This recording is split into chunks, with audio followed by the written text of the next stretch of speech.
Waste Bengal election में अब कुछ ही दिन बाकी है। सारे पॉलिटिशियंस रैली कर रहे हैं, इंक्लूडिंग मोदी जी, ममता बनर्जी, राहुल गांधी, ओवैसीज। लेकिन जनता का मुद्दा कोई नहीं उठा रहा, बस सारे हवाबाजी कर रहे हैं। आइए देखते हैं। बंगाल में इलेक्शन आने का पता भी तब चला जब ममता बनर्जी ने बंगाल के बेरोजगार यूथ्स के लिए एक स्कीम निकाला, जिसके तहत सारे अनएम्प्लॉयड यूथ्स को हर महीने 1500 रुपया का अलाउंस दिया जाएगा। अब आप आइडिया लगाइए कितने यूथ्स ने इसका फॉर्म भरा होगा। लगाइए, 1 लाख, 2 लाख, 20 लाख, 50 लाख नहीं, 84 लाख युवाओं ने युवा साथी का एप्लीकेशन भरा। अब आप खुद सोच लीजिए कि स्टेट में हमारा सरकार जॉब्स को कितना सीरियसली ले रहा है। अब इस पे बीजेपी का क्या कहना होगा, क्या लगता है आपको? क्रिटिसाइज करेंगे? नहीं, बीजेपी का कहना है कि उनका सरकार बनने के बाद वो हर महीने 1500 के जगह पे 3000 रुपए देंगे। ममता बनर्जी ने एक भाषण में कहा कि अगर बंगाल में बीजेपी जीत जाता है तो बंगालीज मछली नहीं खा पाएंगे। इम्पैक्ट हो या ना हो, लेकिन दीदी ने दिमाग सही जगह पे लगाया है। फिर दूसरे भाषण में कहती है कि हम है इसीलिए सारे सेफ हो, वरना एक कम्युनिटी आपका 12 बजा देगा, 13 बजा देगा। আমরা আছি বলে না আপনারা সবাই ভালো আছেন, আর যদি আমরা না থাকি কোনোদিন সেরকম আসে 1 সেকেন্ড লাগবে।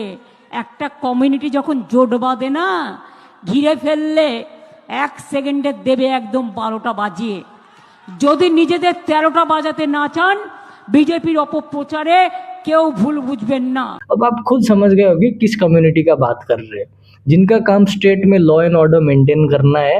अब वही स्टेज से खुलेआम धमकी दे रहे हैं। और जब बात इंडियन पॉलिटिक्स का हो रहा हो तो आप राहुल गांधी को इग्नोर नहीं कर सकते। बंगाल में टीएमसी पार्टी जो बीजेपी के लिए रास्ता बना रही है, क्योंकि अगर टीएमसी ने अपना काम किया होता, आपको रोजगार दिया होता,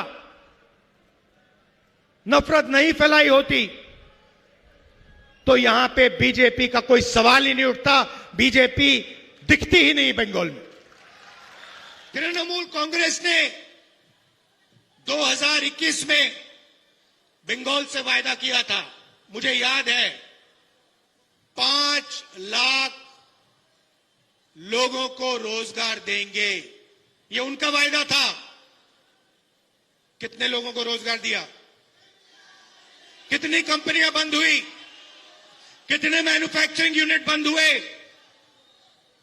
और अभी 84 लाख युवाओं ने अनएम्प्लॉयमेंट अलाउंस के लिए अप्लाई किया है। कमेंट्स पढ़ो, he is campaigning for BJP. Rahul Gandhi is the biggest asset of BJP. First time I agree with him. Secret agent of BJP Hamza Ali. Rahul Gandhi has declared victory to BJP. बहुत सारे इंडिपेंडेंट ओपिनियन पोल दिखा रहे हैं कि इस बार भी बंगाल में टीएमसी सत्ता पे रहेगा। जिनको भी नहीं पता कि ओपिनियन पोल क्या होता है, उनके लिए मैं सिंपली एक्सप्लेन कर देता हूँ। इलेक्शन से पहले जितने भी मीडिया वाले माइक लेके जनता से सवाल पूछते हैं, आप किसको वोट देगो, इस प्रकार से, तो वहाँ पे जनता जो जवाब देता है उसी को लेकर एक ओपिनियन बनाया जाता है, उसे ही ओपिनियन पोल कहा जाता है। और मुझे पर्सनली लगता है कि ये ओपिनियन पोल 100% सही नहीं होगा, क्योंकि बंगाल में जनता अपना ओपिनियन शेयर करने से बहुत ही ज्यादा डरता है। देखिए, अभी मुझे कोई कमेंट नहीं करना है, जो होगा देखा जाएगा। यार इतना डरते क्यों है लोग यहाँ के? ये I won't comment on that. दीदी का सरकार कैसा काम किया? क्या हम बोलेगा, ये तो ज्यादा नहीं बोलना चाहता यार। अजीब सी बात है, आदमी बोलना नहीं चाहता। वैसे शर्मा का है, इससे गोली थोड़ी निकल रही है। तृणमूल का इतना डर का है। इस समय बदलाव नहीं हुआ तो फिर बंगाल की स्थिति कभी नहीं सुधरेगी। अगर उनके सामने आप माइक और कैमरा लेके पूछोगे वो बीजेपी का सपोर्टर होगा तो वो फिर भी बोल देगा कि टीएमसी को ही सपोर्ट करता हूँ। अब आप सोचिए, इतना खौफ है लोगों में, क्योंकि लोगों को पता है, लोगों ने देखा है, अगर एक गलती उनके मुंह से निकल गया तो उनको क्या कॉन्सिक्वेंसेस भुगतना पड़ेगा उसका। पिछले 14 सालों में लगभग 6800 से ज्यादा कंपनीज बंगाल छोड़ के यूपी, दिल्ली जैसे सिटीज में शिफ्ट हो चुकी है, जिसमें Tata Motors, JSW steel, Infosys, Wipro जैसे कई बड़े बड़े कंपनीज भी है। वहीं हमारी महुआ मैत्रा जी कहती है कि बंगाल कभी बड़ा मैन्युफैक्चरिंग हब था ही नहीं। 1950 से 1951 में इंडिया का टोटल इंडस्ट्रियल प्रोडक्शन में वेस्ट बंगाल का शेयर 27% था। अगर बंगाल मैन्युफैक्चरिंग हब नहीं होता तो इतना बड़ा शेर नामुमकिन था। डाटा दिखाता है कि 1960s तक वेस्ट बंगाल इंडिया का इंडस्ट्रियल इंजन था। सबसे बड़ा प्रूफ 1951 का सेंसस देता है। आजादी के तुरंत बाद वेस्ट बंगाल में 1493 रजिस्टर्ड फैक्ट्रीज थी। ये संख्या महाराष्ट्र और गुजरात के टोटल कंबाइंड नंबर से भी ज्यादा है। 1960 से 61 में वेस्ट बंगाल का इंडिया की जीडीपी में 10.5% का शेयर था, जो अब गिर के 5.6% रह गया है।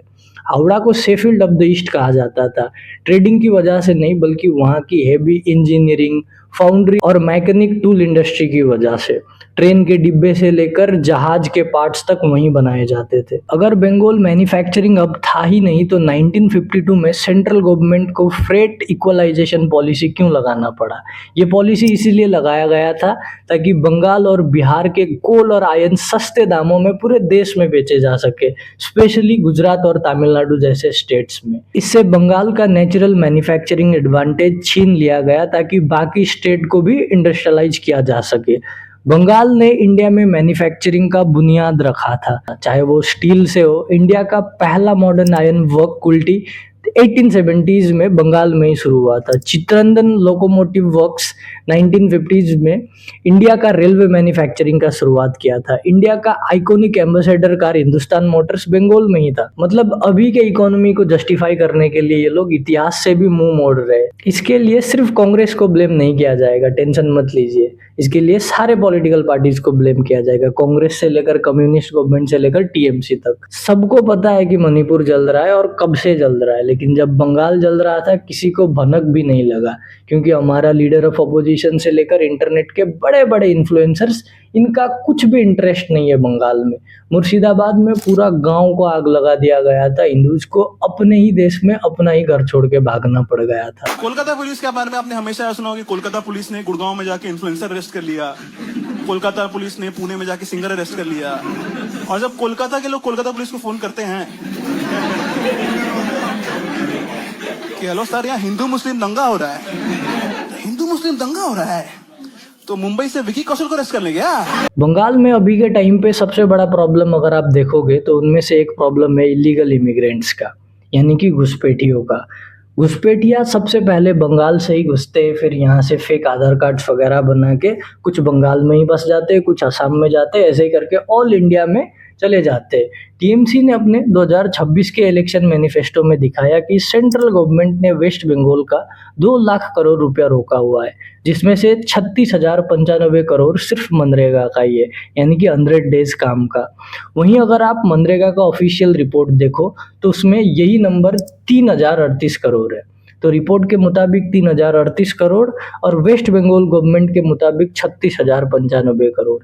ये कॉन्ट्रडिक्शन आम जनता को कंफ्यूज कर देता है। इस चीज को आप बहुत ही आसानी से समझ सकते हो। 2019 से 22 के बीच सेंट्रल के टीम ने वेस्ट बंगाल में 19 डिस्ट्रिक्ट को विजिट किया था और वहाँ पे उनका फाइंडिंग्स बहुत ही सीरियस था, जैसे कि गोस्ट वर्कर्स और फेक कार्ड्स। मतलब रिपोर्ट के मुताबिक लगभग 25 लाख फेक जॉब कार्ड्स पाए गए थे, यानी कि उन लोगों के नाम पे पैसा उठाया जा रहा था जो या तो थे ही नहीं या फिर मर चुके थे। दूसरा है मिसिंग एसेट। कागजों पे दिखाया गया कि रोड बनाया गया या फिर तालाब खोदे गए, लेकिन जब टीम मौके पे पहुंची तो वहां पे ना रोड था ना तालाब।